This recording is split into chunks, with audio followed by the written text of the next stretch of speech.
Hello and welcome back to another Arizona fishing news. I have a couple interesting things to cover today, so let's get into it. The first thing is actually some unfortunate news. I'm sure most of you have heard if you have multiple social media platforms. I'm sure the news was shared. The fishing community is a tight-knit community, so we share in the successes and the losses. And unfortunately, as I was navigating to the Tackle Warehouse website, I saw a tribute for the great Aaron Martens. My memory of Aaron Martens is when I started fishing again in 2015, I was watching the Bassmaster Elite Series competition in Chesapeake Bay, and I really enjoyed this clip that I'm going to share with you of Aaron Martens. His enthusiasm, he was catching fish, and he won this tournament plus the Angler of the Year award. And so this is one of the memories that I had and I wanted to share with you. They're eating it. Stuff's starting to happen now. I mean, bait's really getting active. It's starting around really frantically.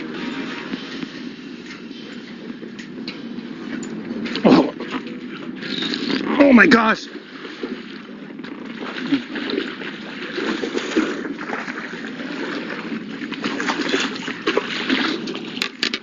Yeah!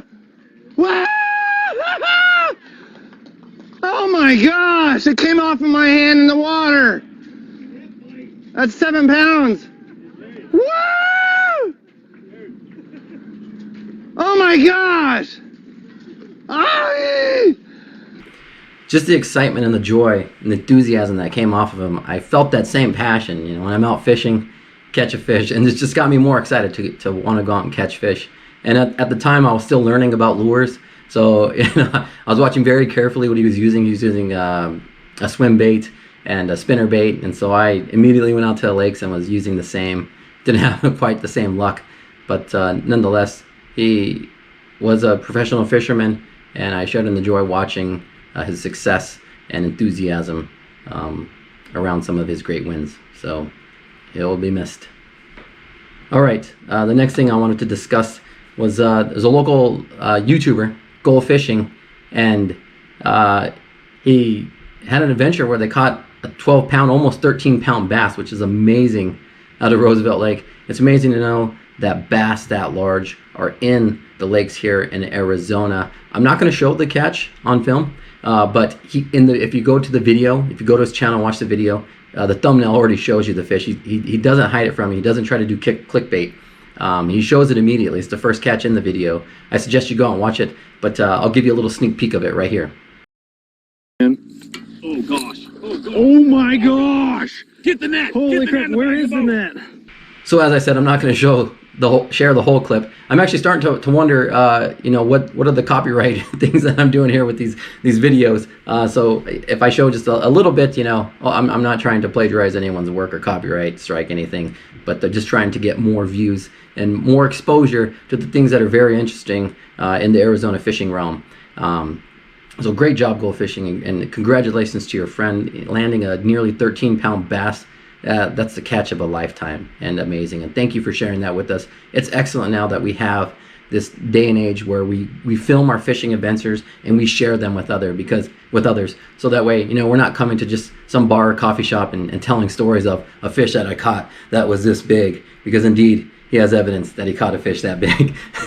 So kudos goes out to them, and congratulations again. All right, so this next thing I wanted to talk about, and this isn't really necessarily centered around Arizona fishing news. This is just fishing news in general. I plan to do more review and field test videos of different lures to try to kind of, see how some of these newer lures work in the Arizona bodies of water. And one that I see coming down the pipe is this Megabass sleeper craw. So you may be familiar with the Megabass dark sleeper, and that's a goby with a hidden hook. And so they've created something. It's a craw, and it has a little hit. It hides the hook, so it's called the sleeper craw. Megabass is coming out with it in the spring of 2020. It looks unique. It's a fatter bodied craw with these little plastic dangling claws, and I'm excited. I'm excited to, once it comes out, I want to try to purchase one and start using it right away. See how it works at some of the bodies of waters here in Arizona, and share the results with everyone. So I look forward to that, and I hope you look forward to it as well. All right, next thing I wanted to share was about Lake Pleasant. I haven't been to Lake Pleasant in a while. During the COVID pandemic, I didn't go to Lake Pleasant as much. I was actually frequenting Bartlett Lake because they started to close the lake and they would barricade it off. And so the Maricopa County, they own the two boat ramps, the 10-lane boat ramp and the 4-lane boat ramp. But Pleasant Harbor is privately owned.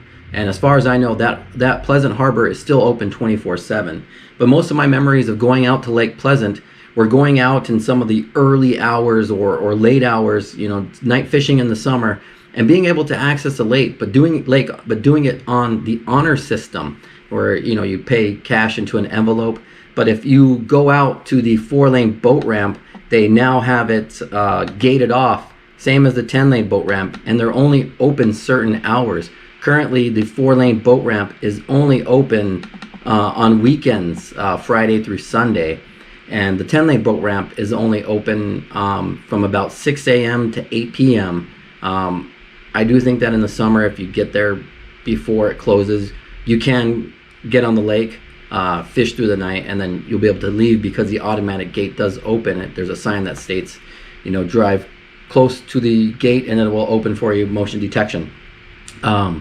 Just wanted to share that news. I used to frequent Lake Pleasant, and it seems that they have the lake more locked down. It's a shame because, as I said, in the summer I would like to get there really early, 4:30 in the morning, before any of the gates were open. And I used to like to fish really late at night also, when the ticketing stands were not open. So it's a shame that we're unable to do that now. But potentially it's better for the county and the way they maintain the lake, so I'll at least give it that. All right, this next one is similar to what I had in the last video. There was a flathead catfish. This one was caught out in Parker, Arizona, by a gentleman from Mesa. He was out there on a family fishing trip, and he landed this massive flathead catfish. They weighed it with the Rapala scale, and it weighed about 79 to 80 pounds. And they were there specifically for fish fry, so they had a lot of family members depending on them to be there and catch fish and fry it up. They had caught multiple fish, but this was the big one of the day. And unfortunately, they did not have the ability to get out to a certified scale to certify this as the state record. So the pictures, the fish looks big, but I still feel like flathead Ed's 76 pounder looks bigger.